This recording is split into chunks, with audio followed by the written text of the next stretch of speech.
नमस्कार दोस्तों, स्वागत है आपका केटी वॉइस स्टोरीज चैनल में। हमारी आज की कहानी है माँ से बड़ा कोई रिश्ता नहीं होता। लखनऊ शहर में वीना जी अपने पति श्याम जी के साथ रहती हैं। वीना जी का एक बेटा निहाल और एक बहू नव्या है और सभी एक ही घर में एक साथ खुशी खुशी रहते हैं। श्याम जी जल्दी से 55 साल के होने वाले हैं और वो रिटायरमेंट के बाद अपनी बची खुची जिंदगी सुकून से अपनी पत्नी बीना जी के साथ गांव जाकर बिताना चाहते हैं। एक रोज श्याम जी ऑफिस को जाते हुए अपनी पत्नी बीना जी से कहते हैं, अच्छा, अब मैं चलता हूँ, मुझे देर हो रही है। आज मेरी एक बहुत जरूरी मीटिंग है। तो वीना जी कहती हैं, अरे इतनी भी क्या जल्दी है, कम से कम अपना लंच तो लेते जाइए। श्याम जी अपना लंच उठाते हैं और ऑफिस के लिए निकल जाते हैं। बहू अपने सास ससुर में इतना प्यार देखकर मन ही मन कहती है, देखो, उम्र 55 की और दिल बचपन का, बुढ़ापे में भी प्यार कम नहीं हुआ है इनका। जहाँ इनको अपने दाह संस्कार के लिए पैसे जोड़ने चाहिए, वहाँ ये लोग गांव जाकर मौज मस्ती करने की सोच रहे हैं। और वो अपने मुंह को ऐंठते हुए बोलती हैं, खैर, मुझे क्या। तभी उसी दिन देखते ही देखते पूरा दिन बीत जाता है। शाम के 8 बज रहे होते हैं। तो वीना जी कहती हैं, अरे आज तो कितनी शाम हो गई, लेकिन ये अभी तक घर क्यों नहीं आए। रोज तो 6 बजे तक घर आ जाते थे, लेकिन आज तो 8 बज गए। ऐसे भी क्या जरूरी मीटिंग थी जो पूरा दिन लग गया। वीना जी घर के गेट के पास यहाँ से वहां चक्कर काटते हुए अपने पति का इंतजार कर रही होती हैं कि तभी उसके फोन की घंटी बजती है और वह जल्दी से जाकर फोन उठाती हैं। वह जैसे ही फोन उठाती हैं तो उधर से आवाज आती है, क्या मेरी बात श्याम जी की फैमिली मेंबर से हो रही है? जी हाँ, मैं उनकी पत्नी वीना बोल रही हूँ। कहिए क्या बात है? जी मैडम, मैं पुलिस स्टेशन से बोल रही हूँ। मैडम, आपके पति का एक बहुत बड़ा एक्सीडेंट हो गया है, जिसके चलते अब वह इस दुनिया में नहीं रहे। उनका स्कूटर ट्रक के नीचे आ गया था, जिससे उनको काफी गंभीर चोट आई और हम लोग जल्दी जल्दी इन्हें अस्पताल लेकर आए, लेकिन यहाँ पहुँचते पहुँचते ही उन्होंने दम तोड़ दिया। आप जल्दी से हॉस्पिटल आकर उनकी डेड बॉडी ले जाइए। यह सुनते ही वीना जी के पैरों तले जमीन खिसक जाती है और वो जोर जोर से रोने लगती हैं। उनके रोने की आवाज सुनकर उनकी बहू रसोई घर से बाहर आती है। क्या हुआ माँ जी? आप अचानक इस तरह रो क्यों रही हैं? बताइए, बहुत घबराहट हो रही है। जल्दी से बताइए, हुआ क्या है? तुम्हारे बाबूजी, क्या बाबूजी अब इस दुनिया में नहीं रहे। उनका बहुत बड़ा एक्सीडेंट हो गया, जिसके चलते वह हम सबको छोड़कर चले गए। उनकी लाश हॉस्पिटल में पड़ी है। उधर उनके बेटे को भी फोन किया जाता है। जैसे ही उनके बेटे को यह खबर मिलती है, तो वह अपने ऑफिस से सीधा हॉस्पिटल पहुंचता है। बाबूजी की बॉडी को घर ले आते हैं। सुबह होते ही वो श्याम जी का अंतिम संस्कार कर देते हैं। श्याम जी के मरते ही बेचारी वीना जी अकेली और विधवा हो जाती हैं। ऐसे कुछ दिन बीत जाते हैं। 13 दिन पूरे होते ही उनका बेटा भी अपने काम पर निकल जाता है। और बस फिर क्या था, फिर उनकी बहू उस घर पर अपना राज चलाना शुरू कर देती है। वो बेचारी बीना जी पर बहुत अत्याचार करती है। माँ जी, जब भी देखो आप बस बाबूजी की तस्वीर को ही देखती रहती हो। अरे, जाने वाला चला गया, लौटकर नहीं आएगा। और जितना समय आप इन सब में बर्बाद करती हो, इतने में तो घर का कामकाज ही कर लिया करो, हमारी भी थोड़ी मदद हो जाया करेगी। और बहू ने झाड़ू और पोंछा वीना जी के हाथ में थमा दिया और बोली, तो ठीक है, झाड़ू पोछा और बर्तन कर देना। और इतना सब करने के बाद बाथरूम में मेरे कुछ कपड़े पड़े हैं, उसे भी धो देना। वह क्या है ना मम्मी जी, कल ही मैंने मैनीक्योर करवाया है, तो यह सब करने से मेरे हाथों का नेल पेंट खराब हो जाएगा और इससे आगे मुझे कुछ नहीं सुनना, समझी आप? यह देखकर वीना जी सोचने लगी। मुझे नहीं पता था कि जिस बहू को मैंने अपनी पलकों पर बिठाकर रखा, वह मेरे साथ ऐसा व्यवहार करेंगी। यह मैंने नहीं सोचा था। वीना जी ने अपने आप को किसी तरह संभाला और बहू से कहा, बहू, अगर मेरी हालत यह सब करने लायक होती तो मैं कहाँ बैठकर खाने वाली थी। अब मेरा शरीर असहाय हो गया है। मेरे घुटने और कमर में दर्द के कारण मैं यह सब काम नहीं कर पाती हूँ। फिर भी तुम कहोगी तो मैं छोटे मोटे जितने भी काम मुझसे होंगे मैं कर दिया करूंगी। उस दिन के बाद से वीना जी बिना कहे ही छोटे मोटे काम कर दिया करती, लेकिन फिर भी बहू हमेशा बड़बड़ाती रहती।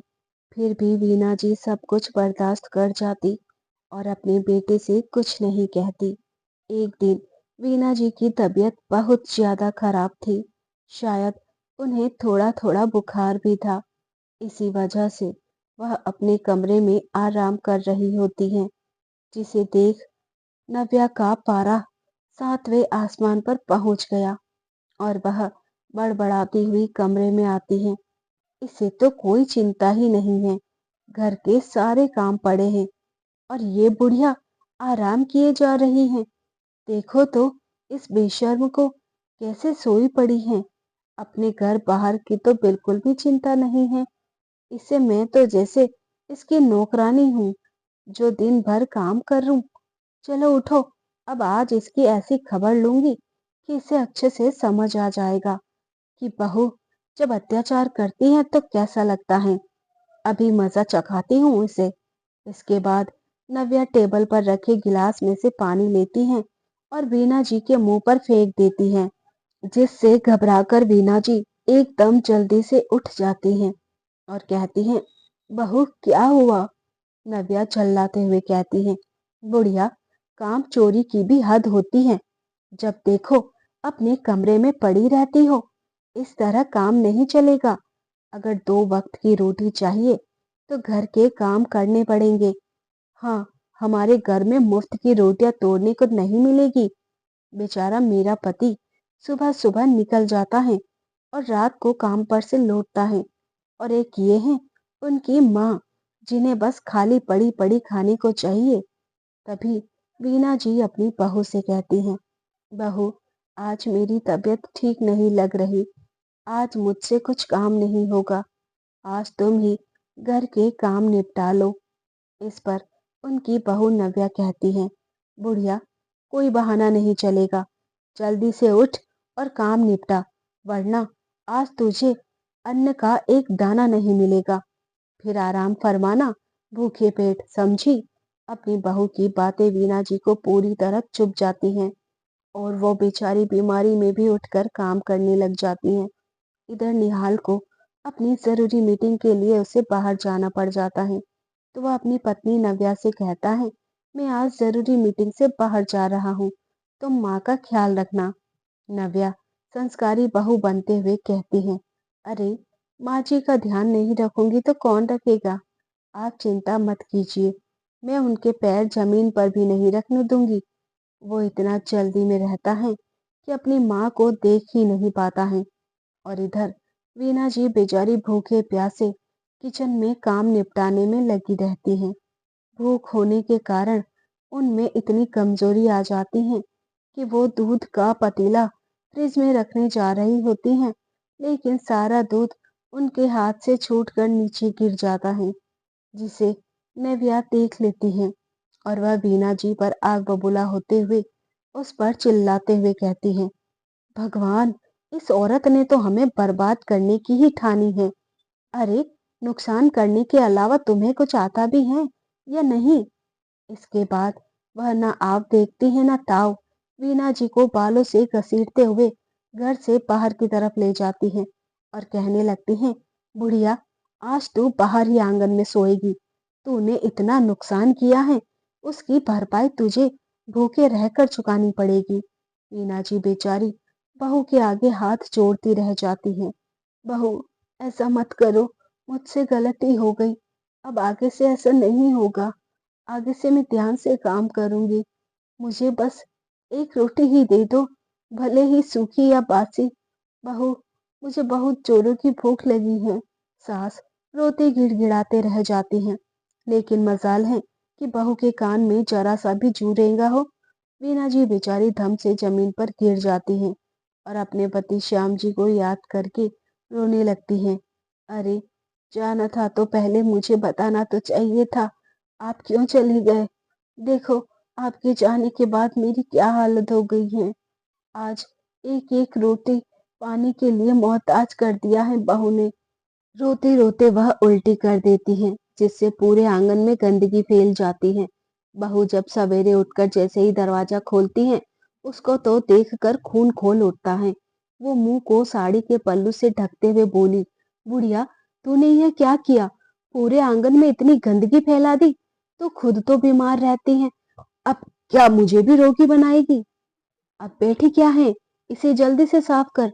और हाँ, घर के अंदर कदम मत रखना, समझी? बहुत धन से अंदर जाती है और एक बाल्टी में पानी पोछा लेकर आती है और बोलती है, ले साफ कर बुढ़िया इसे जल्दी, बहुत ही बदबू आ रही है। और हाँ, अच्छे से साफ करना। एक भी मक्खी लगी ना यहाँ पर तो सोच लेना तेरी खैर नहीं, समझी?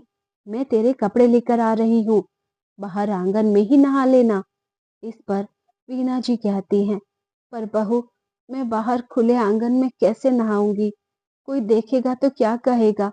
बुढ़िया, वो सब मुझे नहीं पता, लेकिन मैं तुझे बिना नहाए घर में नहीं घुसने दूंगी, समझी? वीना जी के पोछा लगाने के बाद नव्या उनके कपड़े बाहर गेट पर फेंक कर चली जाती हैं।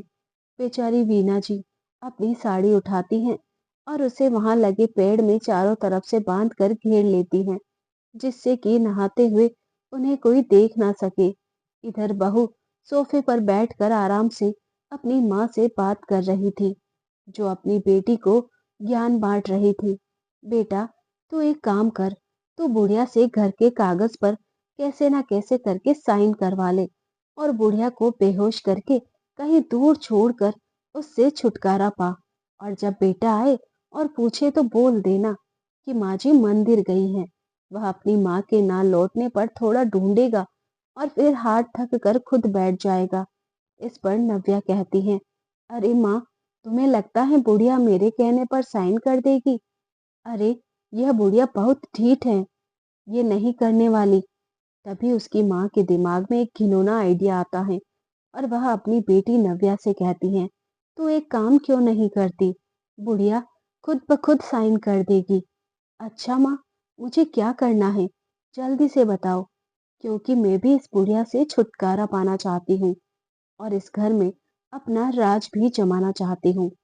तो उसकी माँ कहती है, अगर बुढ़िया प्यार से तेरी बात ना माने तो तू एक भगोने में खौलता हुआ पानी लेकर आना और उसको उसके हाथ को गर्म पानी में जलाने की धमकी देना, जिससे बुढ़िया अपने आप डर के मारे साइन कर देगी। हाँ माँ, ये आइडिया तो अच्छा है। चलो ठीक है, मैं ट्राई करके देखती हूँ। इतनी देर में वीना जी नहाकर घर के अंदर आई तो देखा बहू आराम से सोफे पर बैठकर सेव खा रही हैं। वीना जी को देख वो एक कुटिल मुस्कान के साथ हंसते हुए कहती हैं, ले बुढ़िया, खाएगी?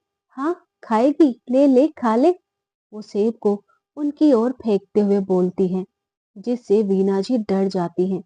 वीना जी कहती हैं, बहू, अब तो तुमने मुझे दूध गिराने की भी सजा दे दी। अब तो मुझे कुछ खाने को दे दो, अब बर्दाश्त नहीं हो पा रहा है। तभी बहू बोली, बुढ़िया, तुझे खाना चाहिए तो एक काम कर, घर के कागज लेकर आ और उस पर साइन कर दे।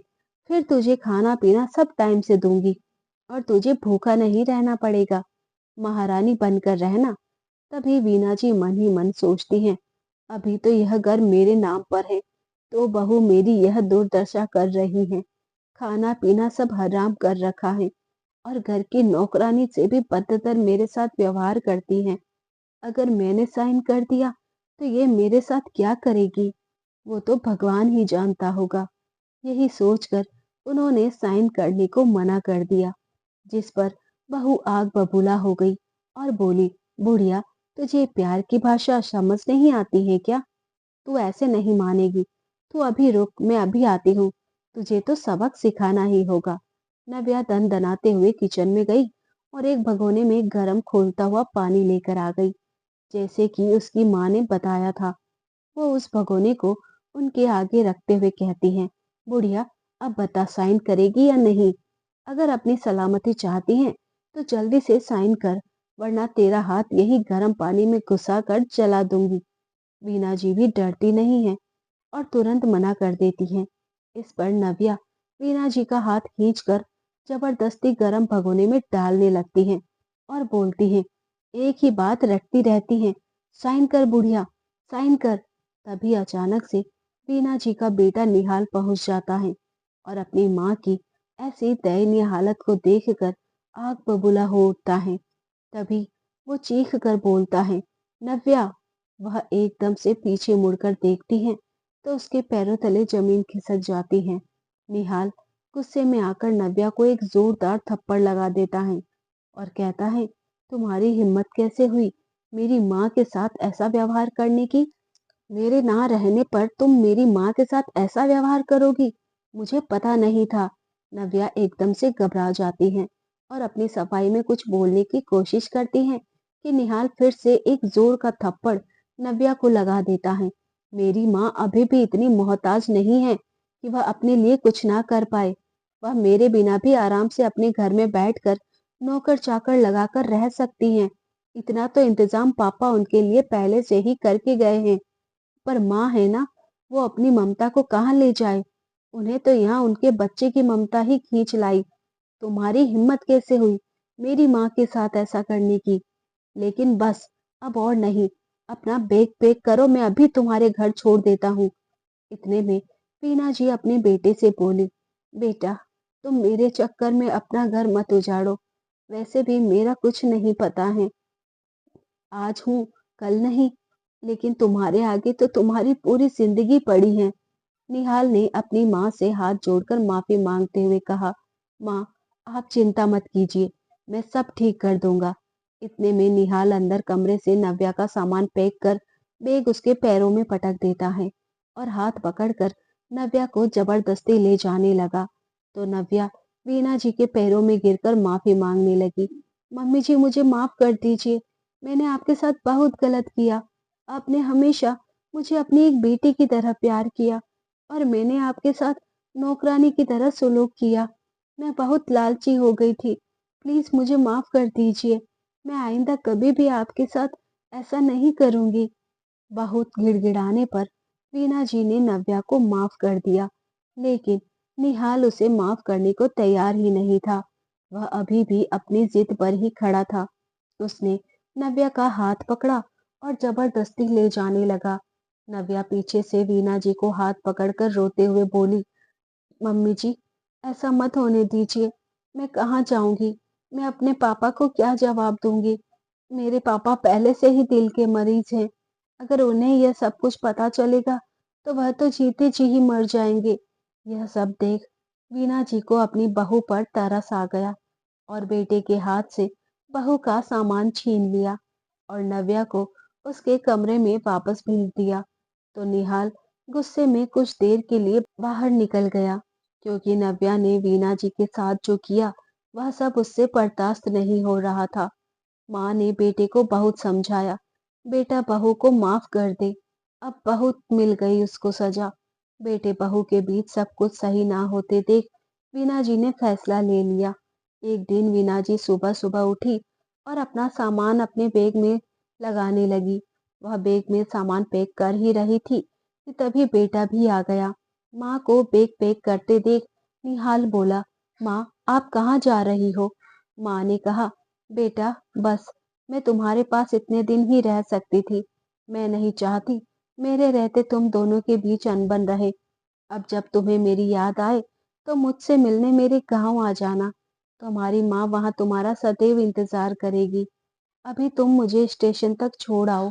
और कहकर अपना बैग उठाकर चलने ही लगी थी कि नव्या उनका सामान उनके हाथ से लेते हुए बोली, मम्मी जी, मैं आपको कहीं नहीं जाने दूंगी।